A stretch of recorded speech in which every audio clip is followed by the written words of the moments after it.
همسایه دیوار به دیوارم خوابیدی و من هنوز بیدارم. تو ماه سپیدی که نمیتابی، من ابر سیاهم که نمیبارم.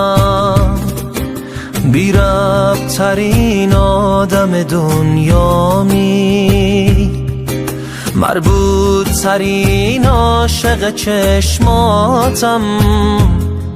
من عاشقتم، منی که معمولاً از آدم بی عاطفه بیزارم.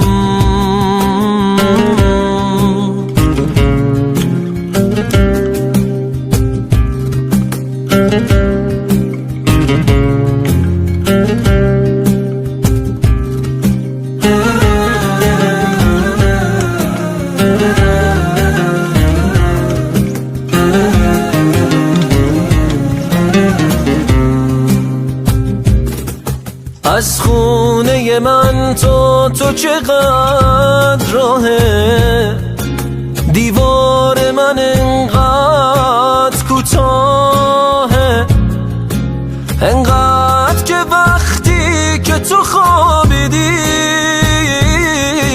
معلومه که من هنوز بیدارم. تو نقطه پیوند شب و روزی، خوش میبری و خوب نمیدوزی.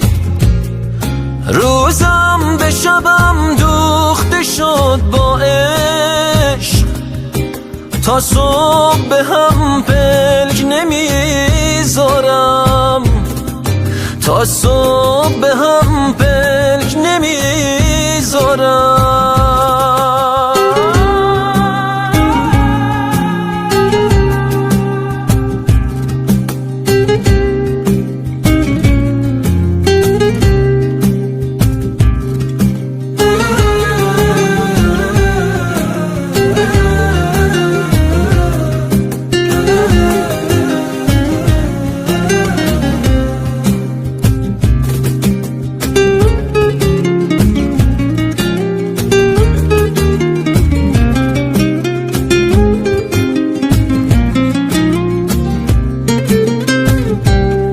سینا پارسیان.